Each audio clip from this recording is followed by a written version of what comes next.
నమస్తే. నేను మీ Gopi. Welcome back to మనం టీవీ. ప్రస్తుతం మనతో పాటు ఉన్నారు పొలిటికల్ అనలిస్ట్ కె. రవీంద్రబాబు గారు ఉన్నారు. ఆయనతో మాట్లాడదాం. సార్ నమస్తే అండి. నమస్తే గోపి. సో గత ప్రభుత్వంలో తిరుమల తిరుపతి లడ్డు విషయంలో ఈ ప్రభుత్వం రాగానే దాని మీద సిట్టేసింది. సిట్టేసినప్పుడు మాకు రాష్ట్ర ప్రభుత్వం వద్దు, మేము సెంట్రల్ గవర్నమెంట్కి వెళ్ళి సిబిఐ ద్వారా వెళ్తామని గత ప్రభుత్వం హయాంలో ఉన్న వైఎస్ఆర్సీపీ శ్రేణులే నాయకులు చెప్పడం జరిగింది. సో అట్లా కూడా సిట్ వేయించారు. సిట్లో తేలిపోయింది ఏంటంటే అవును కల్తీ జరిగింది. ఈ కల్తీ నేపథ్యంలోనే నలుగురికైతే రిమాండ్ విధించినట్టుగా మనకు కనపడింది. A4, A1, A2, A3, A4 ఈ నలుగురు అయితే పోలీసులు అదుపులో ఉన్నారు. A1 ఇంకా ఎవరో నిర్ధారించారని చెప్పారు. అసలు ఏం జరగబోతుంది? ఈ కేసు ఇంకా ఎటు వెళ్ళిపోతున్నారు మీ మాటల్లో? ఆంధ్రప్రదేశ్ రాష్ట్రంలో ఎన్డీఏ గవర్నమెంట్ అధికారంలోకి వచ్చిన కొత్తలో చంద్రబాబు నాయుడు గారు అనౌన్స్ చేసిన తిరుపతి తిరుమల లడ్డులో అపవిత్రత జరిగింది, ఆవు నెయ్యిలో కల్తీ జరిగింది, జంతువులకు సంబంధించిన అవశేషాలు ఉన్నాయని చెప్పి ఒక సంచలనమైన ప్రకటన చేయటం ఆంధ్రప్రదేశే కాదు, భారతదేశమే కాదు, ప్రపంచం మొత్తం ఉలిక్కిపడిన సంఘటన. హిందువులే కాదు, ఏ ఒక్క మతస్థుడైనా మనోభావాలు దెబ్బతిన్న సందర్భం. అవును. డిప్యూటీ చీఫ్ మినిస్టర్ గారు పవన్ కళ్యాణ్ గారు తీవ్రంగా స్పందించిన సందర్భం. సనాతన ధర్మ పరిరక్షణ అనేది అప్పటి నుంచి ఆయన స్టార్ట్ చేసిన సందర్భం. ప్రక్షాళన కోసం ఎన్నో పద్ధతులు అవలంబించిన సందర్భం మనం చూసాం.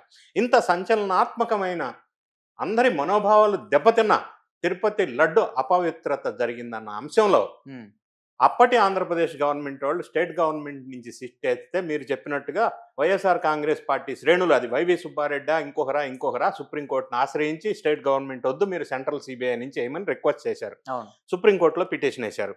ఆ ప్రకారంగా సుప్రీంకోర్టు వాళ్ళ ఆదేశాల ప్రకారంగా సెంట్రల్ సిబిఐ డైరెక్షన్లో స్టేటు పోలీసులకు సంబంధించి ఇద్దరు, food safety authority of India నుంచి ప్లస్ సెంట్రల్ సిబిఐ నుంచి ఒక సిట్ కాన్స్టిట్యూట్ చేశారు. అది విచారణ చేపడతా ఉంది గడిచిన 3 నెలలుగా. ఇప్పుడు జరుగుతున్న పరిణామాలు ఏంటంటే, సెంట్రల్లో కాన్స్టిట్యూటెడ్ సిట్ ఏదైతే సుప్రీంకోర్టు ఆదేశాల ప్రకారం చేశారో వాళ్ళు పూర్తిగా 3 నెలల నుంచి విచారణ చేసిన తర్వాత ఒక 4గురిని అరెస్ట్ చేశారు. A2, A3, A4, A5. వీళ్ళు ఎవరై అంటే బోలే బాబా డైరీ అని ఉత్తరాఖండ్, ఇక్కడి నుంచి 2300 కిలోమీటర్లలో ఉన్న ఒక డైరీ. దానికి సంబంధించిన 2ని అరెస్ట్ చేశారు అధిపతుల్ని. తర్వాత శ్రీ వైష్ణవి డైరీ కాళహస్తి దగ్గర ఒక డైరీ ఉంది, దానికి సంబంధించిన ఒక సీఈఓని అరెస్ట్ చేశారు. తర్వాత ఏఆర్ డైరీ, ఎవరైతే నెయ్యి సప్లై కాంట్రాక్ట్ ఇచ్చారో ఏఆర్ డైరీ ఎండీని అరెస్ట్ చేశారు. వీళ్ళు 4గురిని అరెస్ట్ చేసి విచారణ చేస్తున్నారు. వాళ్ళ కస్టడీలోకి తీసుకున్నారు. నిన్న ఫిబ్రవరి 14వ తారీఖు నుంచి 18 ఫిబ్రవరి వరకు వాళ్ళ కస్టడీలో సిట్టు ఆధ్వర్యంలో వీళ్ళని విచారణ స్టార్ట్ చేశారు. ఇప్పటి వరకు విచారణలో వెలుగులోకి వచ్చిన అంశాలు, సిట్ కన్ఫర్మ్ చేసిన అంశాలు ఏంటంటే, ప్రాథమికంగా ఇప్పటివరకు వాళ్ళని విచారణ చేసిన సందర్భంలో contract terms and conditions manipulate చేశారు. ఈ ఇచ్చిన కాంట్రాక్ట్ అక్రమమైన కాంట్రాక్టు, సక్రమంగా జరగలేదు, ఇందులో లోటుపాట్లు ఉన్నాయి అంటే అది కల్తీ కోసమే లోటుపాట్లు జరిగినాయా అన్న విషయాన్ని ఇంట్రాగేషన్ చేస్తూ ఉన్న సందర్భం. సో ఇప్పటివరకు మనకి వెలుగులోకి వచ్చిన అంశం ఏంటంటే, కాంట్రాక్ట్ టర్మ్స్ అండ్ కండిషన్స్లో ఒక 12 క్లాజెస్ మార్చారు. అది ఎవరు లబ్ధి కోసం మార్చారో తేలాల్సిన అవసరం ఉంది. సిట్టోళ్ళు ఇన్వెస్టిగేషన్ చేస్తున్నారు.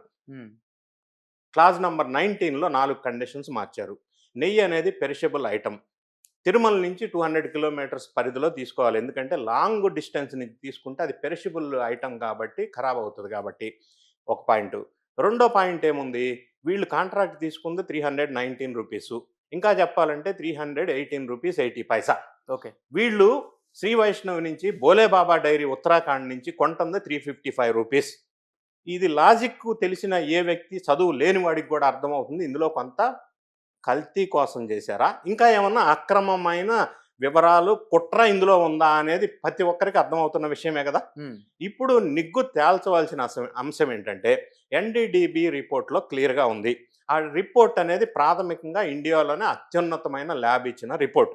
అందులో ఏం చెప్తుంది, మనం గతంలో కూడా చాలా వీడియోస్లో ఈ రిపోర్ట్ గురించి ఎక్స్ప్లెయిన్ చేసి కల్తీ జరిగిందని మనం ఏదైతే గవర్నమెంట్ చెప్తుందో, రిపోర్ట్ చెప్తుందో మనం కూడా ఎక్స్ప్లెయిన్ చేసి అందరికీ చెప్పడం జరిగింది.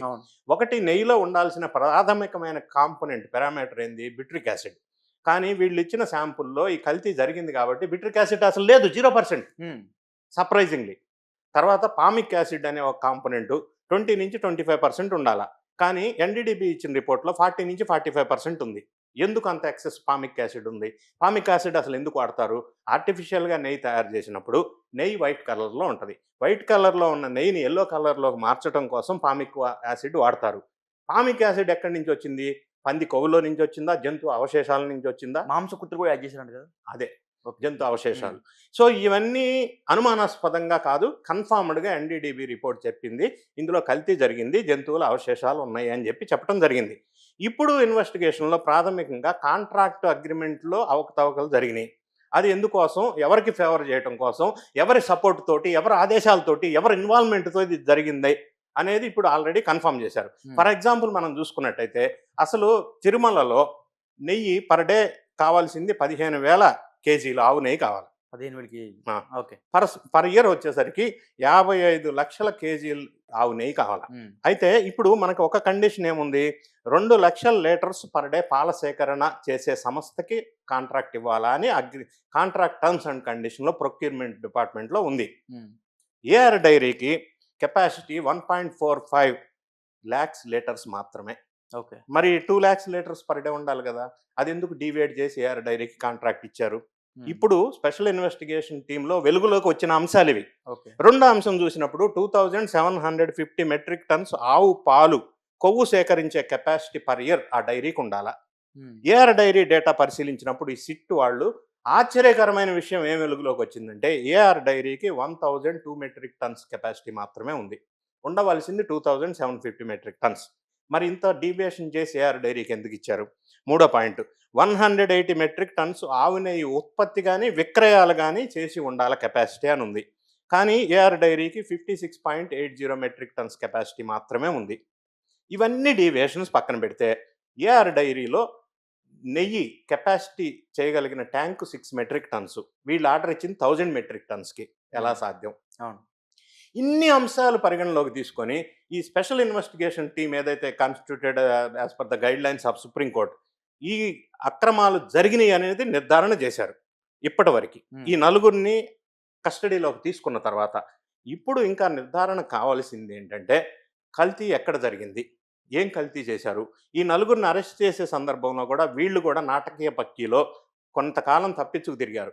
కొంతకాలం ఫోన్స్ లేవు పోనీ అని చెప్పారు. వాళ్ళ ఫోన్ డేటా మొత్తం బయటికి తీసే ప్రయత్నంలో ఉన్నారు. సో ఇందులో ఇంకా మనకి ఇన్వెస్టిగేషన్లో తేలవలసిన అంశాలు ఏమంటే, కల్తీ ఎవరు చెప్తే చేశారు, ఎందుకు చేశారు, 319 రూపీస్ ఎక్కడ 355 రూపీస్ కొని ఎందుకు తక్కువ రేటుకి ఇచ్చారు. సో ఏ ఏ పదార్థాలు కల్తీ చేశారు, వాళ్ళ నుంచి విషయాలు రాబట్టాల్సిన అవసరం ఉంది ఒకటి. రెండోది, ఈ వాళ్ళు చెప్పిన అంశాలని ఎన్డీడీబీ రిపోర్ట్లో వెరిఫై చేసుకోవాల్సిన అవసరం ఉంది.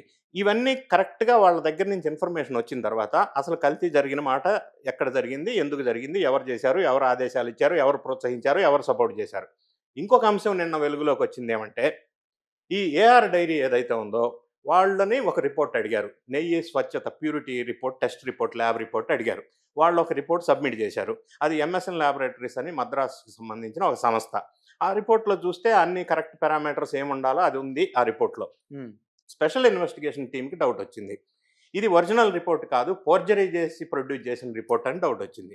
వీళ్ళు ఫర్దర్గా ఇన్వెస్టిగేషన్ చేసి ఆ ల్యాబ్ దగ్గరికి వెళ్ళి అసలు ఒరిజినల్ రిపోర్ట్ ఇది కాదు ఏమిటి అని డౌట్ వచ్చి అడిగితే ఇది కాదని తేలింది. అసలు ఒరిజినల్ రిపోర్ట్ వాళ్ళు ఇచ్చింది వేరే ఉంది.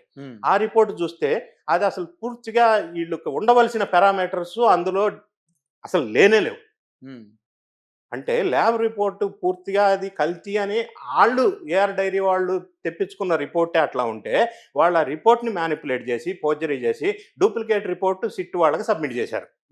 అది నిన్న వెలుగులోకి వచ్చింది. అంటే దీని అర్థం ఏంటి, నెయ్యిలో కల్తీ జరిగింది అన్న విషయాన్ని వాళ్ళు ఈ ఇన్వెస్టిగేషన్ ద్వారా రోజుకొక విషయం వెలుగులోకి వస్తా ఉన్న సందర్భం. ఇప్పుడు ఇంకా వెలుగులోకి రావాల్సింది, ఇప్పుడు ఇన్వెస్టిగేషన్ జరుగుతున్న నేపథ్యంలో ఈ నలుగురు ద్వారా ఈ కల్తీ వ్యవహారం ఇంకా పూర్తిగా వివరాలు రావాలి. ఒకటి, దీని వెనక అప్పటి ఈవో ఉన్న ధర్మారెడ్డి ఉన్నాడా, ఆయనకి సహకరించిన చైర్మన్ వైవి సుబ్బారెడ్డి ఉన్నాడా, లేకపోతే కరుణాకర్ రెడ్డి ఉన్నారా, ఈ పరిధిలోనే జరిగి ఉండదు ఇది. అప్పట్లో ఆంధ్రప్రదేశ్లో పరిపాలించిన ఎవరైనా పెద్ద తలకాయ పెద్ద మనిషి ఎవరన్నా సపోర్టు గైడెన్సు ఆదేశాలు ఉన్నాయా, ఒకటి. రెండో అంశం, ఇదంతా కూడా పైసలు కక్కుర్తిపడి ఇందులో పైసలు సంపాదించడానికి అక్రమంగా అన్ని కండిషన్స్ వైలేట్ చేసి వాళ్ళకి కావాల్సిన వాళ్ళకి ఆర్డర్ ఇచ్చి డబ్బు సంపాదన కోసం ఇచ్చారా? ప్రజల్లో క్వశ్చన్ వస్తూ ఉంది. లేదు, ఇందులో కుట్రకోణం ఏమన్నా ఉందా? తిరుమల తిరుపతి దేవస్థానం అత్యంత ధనికమైన దేవస్థానం. అంటే అవును. ఇన్కమ్ చాలా ఎక్కువ. రోజుకి 75,000 మంది వస్తా ఉంటారు. ఈ లడ్డు ప్రసాదం అనేది దాదాపు 350 సంవత్సరాల నుంచి అక్కడ వస్తా ఉంది. ఇంతకు ముందు అంతా కూడా నంది గాని, లేతే Karnataka federation, milk federation corporation నుంచి తీసుకొచ్చారు ఇన్ని సంవత్సరాలు. హ్మ్. మరి సడెన్‌గా నెయ్యి నాణ్యతగా లేని నెయ్యి కొనటానికి గల కారణమేంది? అంత ఇన్కమ్ ఉన్న దేవస్థానం నెయ్యిలో తక్కువ రేటు పెట్టి ఎందుకు కొన్నారు? ఓన్లీ పైసలు కక్కుర్తిపడి కొన్నారా అని అనుకోవట్లా. ఇప్పుడు ల్యాబ్ కెమిస్ట్‌లని అందరిని ఇన్వెస్టిగేషన్ చేస్తా ఉన్నారు. ఇంకొక అంశం ఏంటంటే తిరుమల తిరుపతి దేవస్థానాన్ని ఆ ప్రసాదాన్ని తగ్గించి ప్రజల్లో భక్తి భావాన్ని కొంత ఇటువంటి కుట్ర కోణం ఏమన్నా ఉండి హ్మ్. దీన్ని స్పాయిల్ చేయటానికి అప్పట్లో ఉన్న గవర్నమెంట్ గాని, ప్రభుత్వం గాని, అధికారులు గాని ఏమన్నా కుట్ర కోణం చేశారా? అన్న అంశం కూడా ప్రజల్లో క్వెషన్ వస్తా ఉంది. ఇవన్నీ విషయాలు బయటికి రావాలంటే ఈ సెంట్రల్ కాన్స్టిట్యూట్ చేసిన సిట్ వాళ్ళు విచారణ మొత్తం పూర్తిగా చేసి ఈ నలుగురు ద్వారా పూర్తి వివరాలు వెలుగులోకి తీసుకొచ్చి అసలు ఎవరు వీళ్ళు పాత్ర పోషిస్తే అసలు సూత్రధారి ఎవరు అన్న విషయాలు కూడా వెలుగులోకి వచ్చినట్టయితే ఈ కేసు పూర్తిగా బయటకు వచ్చే అవకాశం ఉంది. అయితే ఆంధ్రప్రదేశ్లో ఏందంటే ఇప్పటికే 7 నెలలు గడిచింది. ఇంకా ఈ కేసు డిలే అవుతుందని శ్రేణుల్లో కొద్దిగా అసంతృప్తిగా ఉన్నమాట వాస్తవం. హ్మ్. ఎందుకంటే వీళ్ళు పూర్తి ఇన్వెస్టిగేషన్ చేయటానికి కొంత టైం పడతది. మళ్ళీ వీళ్ళు ఆ ప్రక్రియలో భాగంగా చాలా మందిని విచారణ తీసుకోవాలి ఒకటి. రెండోది ప్రొసీజరల్ ప్రకారం పోవాల్సిన అవసరం ఉంటది. అవును. కొద్దిగా లేట్ అయినా కూడా ఈ కేసులో పూర్తి వివరాలు గనక బయటకొస్తే, సంచలనమైన విషయాలు గనక బయటకొస్తే, వెలుగులోకొస్తే హ్మ్. అసలు పాత్ర ఎవరు, పెద్ద తలకాయ ఎవరు అనేది బయటకొచ్చే అవకాశం ఉంది. దానికోసం అందరూ ఆతృతగా ఎదురు చూస్తున్న సందర్భం ఇప్పుడు జరుగుతా ఉంది. Okay sir. థ్యాంక్ యూ అండి. Thank you.